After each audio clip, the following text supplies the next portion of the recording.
One thing I find interesting is that we are living in a world where we are continually outsourcing our own intelligence to AI. Any sort of random question, any piece of advice that we need, any sort of idea that we want to generate, we simply ask Chat GPT or Claude. And I really do wonder how that affects our ability to focus, our ability to think. That whole process, if I was gonna, deliver a speech, that process of coming up with ideas, of focusing on, of concentrating, of, trial and error, maybe I should tweak the beginning, maybe I should tweak the middle, maybe I need to try a different ending. That whole process has now been sort of taken away from us. We can just literally ask Chat GPT. What does that do to our brains, Nir? Well, there is a whole line of thinking that the problem isn't that the technology gets smarter, it's that we get dumber. And I think this is what we need to be careful of. But there is a way around this, that in fact, when you do use AI, you want to make sure that you are separating the parts that are uniquely you, your thoughts, your story, your insights, and you want to make sure you write those down before you start using the AI. I think where people get in trouble is that they ask GPT what they think. And that's a big problem. I think what we need to do is to separate the two.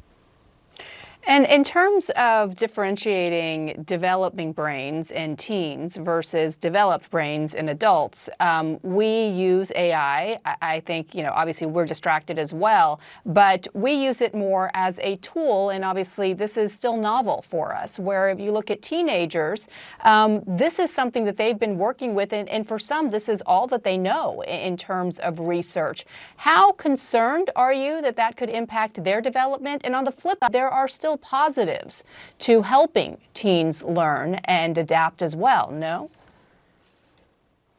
Absolutely. As the philosopher Paul Virilio said, when you invent the ship, you invent the shipwreck.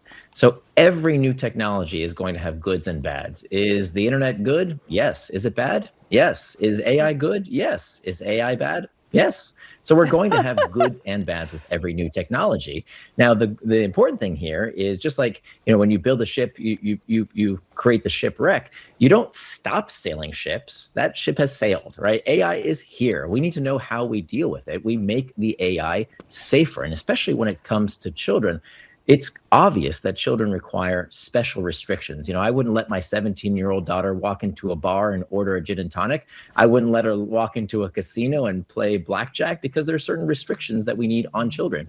And so I think that's perfectly reasonable to suggest that there are certain tools out there that kids should not be using until they come of age. And I think it's parents' responsibility to make sure that the children are provided access to what they're ready for. The good news is that used to be quite difficult. Today, it's getting easier and easier because what we're finding is that many of the very tools that we use every single day come built in with applications that actually let us use them less. And so we need to use those tools that are right there for our disposal.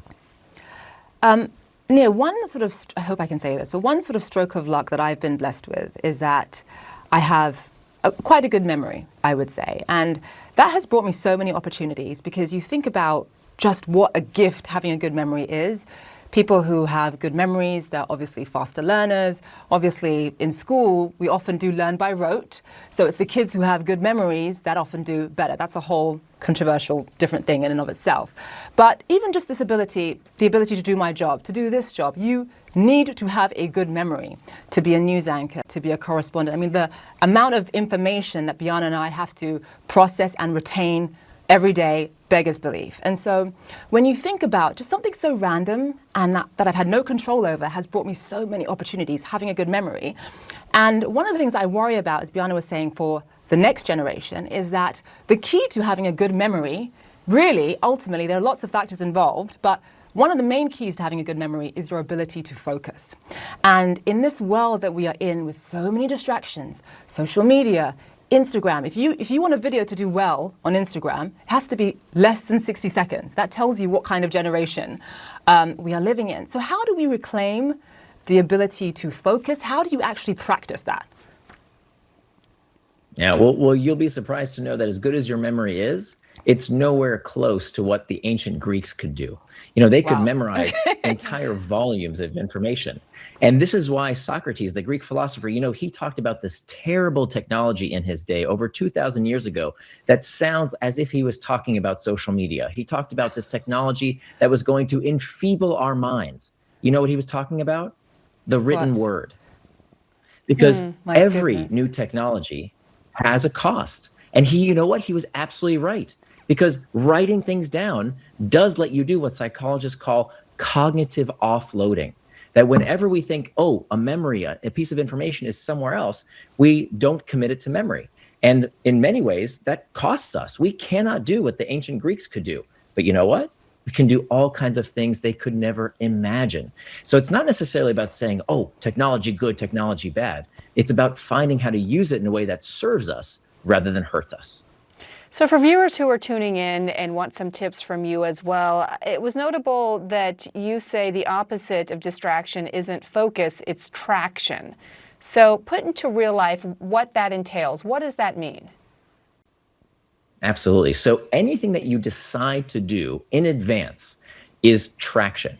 And that can be things you enjoy. Who am I to say that playing a video game or scrolling social media is somehow morally inferior to watching golf on TV? Whatever you want to do with your leisure time is fine, as long as you plan it on your schedule and your values, not someone else's, certainly not the tech companies. So as long as you plan for it, great. Conversely, just because it's a work-related task doesn't mean it's not a distraction. How many times do we sit down at our desk and we say, I've got that big project, I can't be distracted, I need to focus, I need to do what I said I was going to do, but first let me check some email. First, let me scroll that group chat channel, right? Because that's part of my job. I have to check email sometime today, don't I?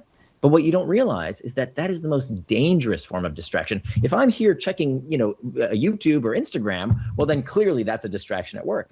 But if I'm checking email when I said I was going to work on that big project, that is also a distraction because it's not what I said I was going to do in advance.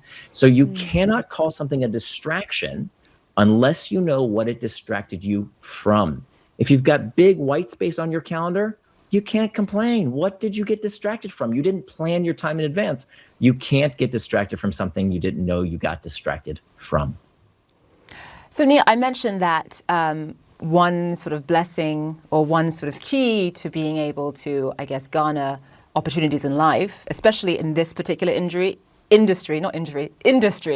is having, of course, a good memory. Sometimes it can hurt though, right? The other is, of course, your opinion of yourself and your belief in yourself. You've written a new book about how our beliefs affect our performances. Just walk us through it, Nir. Absolutely. So, we tend to think that our personality is fixed, that I'm an anxious person. I'm not a morning person. I'm bad at math. I'm bad with technology. I'm a Sagittarius, whatever the case might be. And the science says that these are limiting beliefs, that our identities, these foreclosure, it's called identity foreclosure. When we believe we are a certain type of person, well, our labels become our limits. And so beliefs are upstream of our personality, and that changes everything from how long you live to how much money you make and ultimately how happy you are.